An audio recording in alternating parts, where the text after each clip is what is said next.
रियो की आंख खुलती है और वो खुद को बादलों की एक अजीब सी दुनिया में पाता है, जहाँ उसके सामने एक फरिश्ता खड़ा है। सबसे पहले फरिश्ता उसे बताता है कि उसकी हाल ही में मौत हो गई है, लेकिन साथ ही ये भी कहता है कि रियो को अभी परलोक नहीं जाना है। असल में वही ट्रक फिर से किसी को ले गया। अब माइकल को रियो को एक दूसरी दुनिया में भेजना है ताकि वो नई जिंदगी शुरू कर सके। माइकल के पास जो जानकारी है उसके हिसाब से रियो को उस नई दुनिया में कोई खास मिशन या टास्क पूरा नहीं करना है, यानी वो जो चाहे कर सकता है। रियो कहता है कि वो एक धीमी और सुकून भरी जिंदगी जीना चाहता है और माइकल को इसमें कोई आपत्ति नहीं है। लेकिन सबसे पहले माइकल को रियो को उस दुनिया का बेसिक इंट्रोडक्शन देना है जिसमें वो पुनर्जन्म लेने वाला है। ये एक जादुई दुनिया है जिसका नाम है फाई और यहाँ की लगभग 20% आबादी अपने नेचुरल एलिमेंट से जादू कर सकती है। रियो का सबसे ज्यादा कंपैटिबल एलिमेंट है पानी, और क्योंकि रियो ने आरामदायक जिंदगी की डिमांड की थी, माइकल ने उसके लिए एक छोटा सा घर, एक स्टार्टर पैक और उसके चारों तरफ एक बैरियर सेट कर दिया है ताकि कोई मॉन्स्टर पास ना आ सके। स्टार्टर पैक में माइकल ने रियो के लिए एक आइस हाउस भी तैयार किया है जिसमें 2 महीने का खाना स्टोर है, तो उसे फिलहाल भूख की चिंता नहीं करनी पड़ेगी। साथ ही उसने एक किताब भी दी है जिसमें आसपास के इलाके में मिलने वाले सभी मॉन्स्टर्स की डिटेल्स है।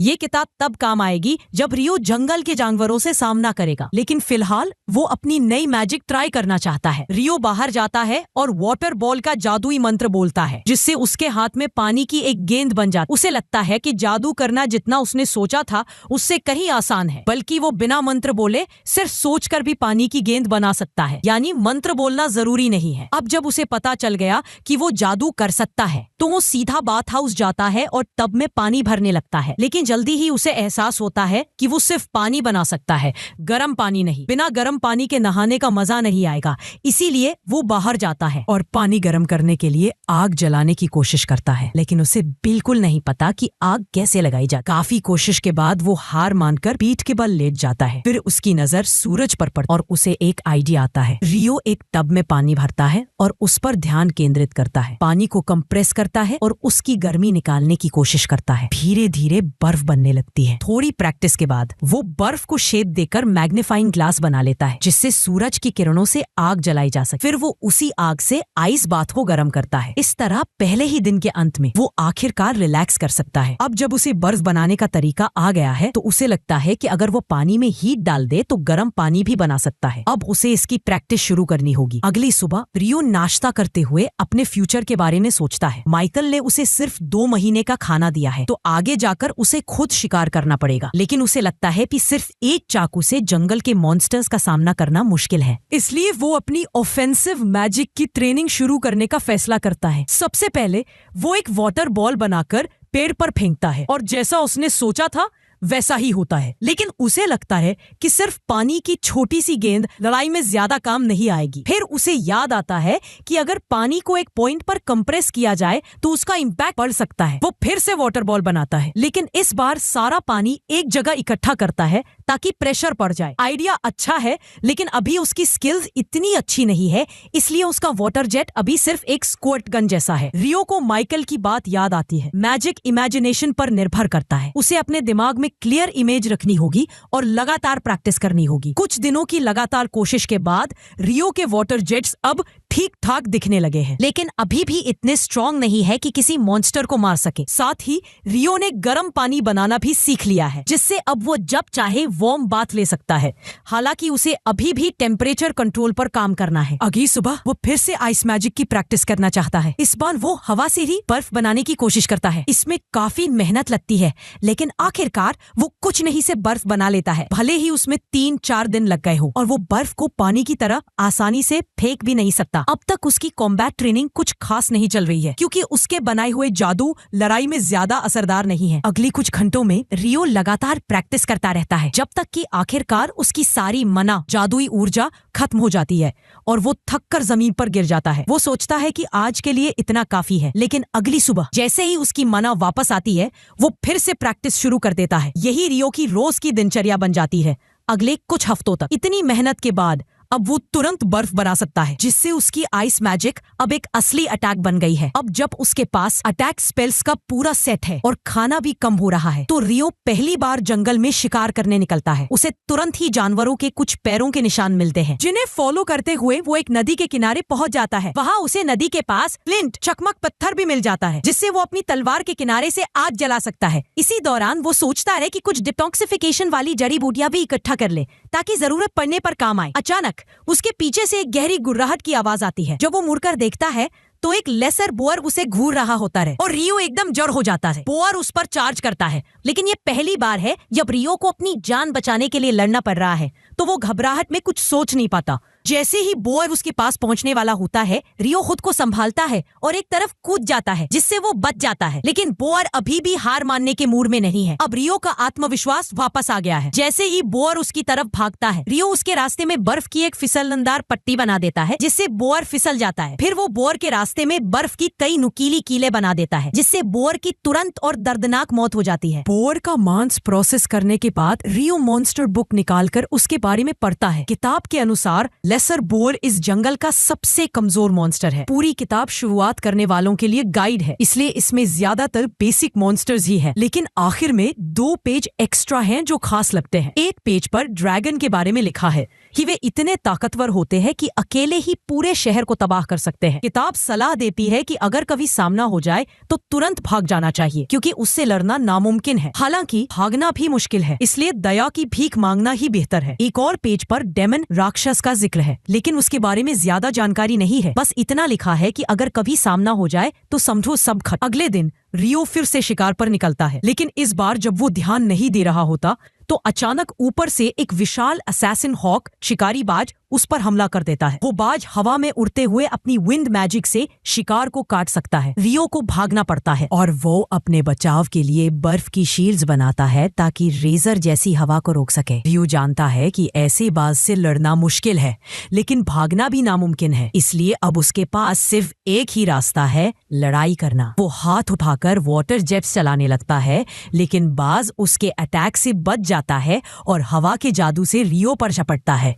रियो वक्त रहते बर्फ की शील्ड बना लेता है, जिससे बाज की एक आंख कट जाती और वो सिर के बल जमीन पर गिर जाता है। कुछ पल बाद बाज होश में आ जाता है, लेकिन उसकी एक आंख हमेशा के लिए खराब हो चुकी है। वो उड़कर भाग जाता है, लेकिन जाने से पहले एक बार फिर रियो को घूरता है, जैसे उसकी शक्ल याद कर रहा हो। अब बाज को रियो से निजी दुश्मनी हो गई है। रियो राहत की सांस लेता है कि वो बच गया, लेकिन ये वैसा बिल्कुल नहीं था जैसी सुकून भरी जिंदगी उसने सोची थी। बाज से भागते हुए रियो इतना दूर निकल गया कि जंगल में रास्ता ही भूल गया और देर रात तक भटकता रहा। घर लौटने की कोशिश में उसे एक चमकती झील दिखती है, जहां एक दुल्लाहान एक सिरहीन घुड़सवार काले घोड़े पर खड़ा है और ऐसा लगता है कि उसने रियो को देख लिया है। समय के साथ रियो अपनी ट्रेनिंग जारी रखता है और अब वो आसानी से शिकार कर सकता है और अपने लिए खाना भी स्टोर कर सकता है। रियो की वाटर मैजिक अब काफी ज्यादा स्ट्रॉन्ग हो गई है। अब वो तेज और धारदार बर्फ की चादरें बना सकता है और उन्हें एक झटके में जमीन पर गिरा सकता है। उसका वाटर जेट भी इतना ताकतवर हो गया है कि आसानी से पत्थर को काट सकता है। यानी अब उसकी लड़ाई की क्षमता काफी अच्छी हो गई है। लेकिन हाल ही में रियो सिर्फ आइस मैजिक की ही प्रैक्टिस नहीं कर रहा था। जिस दिन से रोलाहान ने उसे देखा था, रियो हर रात जंगल में जाता है और उससे लड़ने की कोशिश करता है। मॉन्स्टर गाइड बुक में हेडलेस हॉर्समैन दुल्लाहान का कोई जिक्र नहीं था। या तो वो मॉन्स्टर है ही नहीं, या फिर वो गाइड बुक के लेवल से कहीं ज्यादा एडवांस्ड है। फिर भी रियो ने ठान लिया है कि वो उससे लड़ेगा। वो अपनी आइस स्टिक लेकर आगे बढ़ता है और वार करने लगता है। असल में ये एक ट्रेनिंग सेशन जैसा है, असली लड़ाई नहीं, क्योंकि दुल्लाहान ताकत और स्किल दोनों में रियो से कहीं आगे है। रियो पूरी कोशिश करता है कि अपनी आइस शील्ड से दुल्लाहान के अटैक्स को ब्लॉक करे, लेकिन फिर भी कुछ ही सेकंड्स में वो हार जाता है। दुल्लाहान ने कभी रियो से एक शब्द भी नहीं कहा, लेकिन न जाने क्यों रियो को लगता है जैसे वो उसका टीचर बन गया है, जो उसे मजबूत बनाने की कोशिश कर रहा है। तभी दुल्लाहान अपनी तलवार उठाता है और वाटर मैजिक से उसकी ब्लेड को लंबा कर देता है। रियो को हैरानी होती है कि दुल्लाहान भी वाटर मैजिक यूज कर सकता है। दुल्लाहान दुल्लाहन उसे दिखाता है कि तलवार कैसे काम करती है। फिर वो तलवार रियो को दे देता है और झील के ऊपर चलकर चला जाता है। कुछ समय बाद रियो हमेशा की तरह शिकार पर निकला था। तभी अचानक वही असैसिन हॉक, शिकारीबाज, उस पर हमला कर देता है। पिछली बार वो काला नहीं था, तो रियो सोचता है कि शायद उसने खुद को इवॉल्व कर लिया है, सिर्फ इसलिए कि वो रियो से दोबारा लड़ सके। हॉक रियो की तरफ झपटता है और कई विंड स्लैशेस छोड़ता है। रियो खुद को बचाने के लिए 5 लेयर की बर्फ की दीवारें बनाता है, लेकिन अब हॉक की विंड स्लैशेस इतनी स्ट्रॉन्ग हो गई है कि वो सारी दीवारें एक झटके में तोड़ देती है। अब रियो सच में घबराने लगता है। जो मैदान में इधर उधर दौड़ने लगता है और हर अटैक को रोकने के लिए बर्फ की दीवारें बनाता जाता है। जब उसे थोड़ा सा मौका मिलता है तो वो आइस स्पाइक से काउंटर अटैक करता है, लेकिन हॉक अचानक तेजी से उड़कर उन स्पाइक से बच जाता है। इतना ही नहीं, हॉक अपनी चोंच खोलकर ऐसी तेज आवाज निकालता है जिससे रियो की मैजिक डिस्टर्ब हो जाती है और उसकी सारी आइस शील्ड्स गायब हो जाती हैं। अब वो लगभग पूरी तरह से डिफेंसलेस है, लेकिन हॉक अभी भी रुका नहीं है। वो रियो के सामने हवा में मंडराने लगता है और रियो को महसूस होता है कि कुछ बड़ा होने वाला है, लेकिन उसे पता नहीं कि कब। कुछ ही पलों में रियो को हवा में बिजली महसूस होती है और एक तेज बिजली की किरण सीधा उस पर गिरती है। ऐसा अटैक जानलेवा हो सकता था, लेकिन रियो ने जल्दी से एक लकड़ी का डंडा बिजली रॉड की तरह इस्तेमाल किया और खुद को बचा लिया। रियो अभी भी शौक से उबर ही रहा था कि हॉक नीचे आता है और अपने पंजों से हमला करता है, लेकिन आखिरी सेकंड में रियो अपनी आइस तलवार निकालता है और उसका अटैक रोक देता है। हॉक कुछ बार और टकराता है, लेकिन दुल्लाहन के साथ की गई ट्रेनिंग की वजह से रियो जल्दी ही हॉक की डिफेंस में गैप ढूंढ लेता है और अपनी तलवार उसकी गर्दन में घुसेड़ देता है। हॉक जमीन पर गिर जाता है। रियो उसके पास जाता है क्योंकि वो समझ सकता है कि हॉक ऐसा महसूस कर रहा होगा। एक आंख खोने के बाद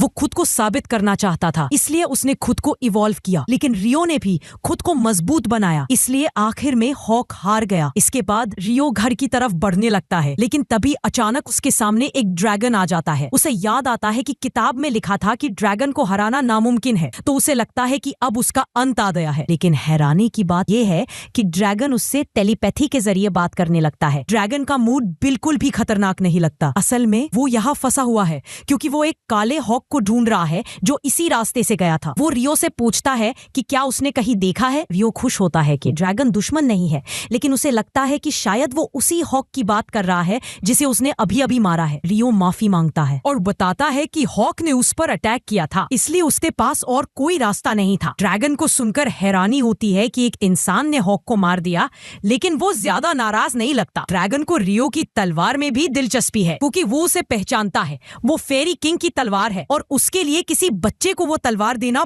बड़ी बात है। ड्रैगन को रियो अच्छा लगने लगता है और रियो के पास भी कई सवाल होते हैं क्योंकि उसे अभी भी इस दुनिया के बारे में बहुत कम जानकारी है। दोनों घंटों तक बातें करते हैं, लेकिन फिर ड्रैगन को घर लौटना पड़ता है। रियो उसे सवालों के जवाब देने के लिए धन्यवाद कहता है और ड्रैगन भी उसे धन्यवाद देता है क्योंकि बहुत समय बाद उसे इतनी दिलचस्प बातचीत करने का मौका मिला। दोनों एक दूसरे को अलविदा कहते हैं। उसी समय ऊपर स्वर्ग में माइकल रियो के पुनर्जन्म की फाइलें देख रहा था। तभी उसे कुछ अजीब सा दिखता है। रियो को इटर्नल यूथ, हमेशा जवान रहने की छुपी हुई शक्ति मिली है। माइकल को ये बहुत अजीब लगता है क्योंकि उसने पिछले 10,000 साल में किसी को ये छुपी हुई शक्ति नहीं दी थी जब उसने एक हीरो लड़की को 5 भेजा था।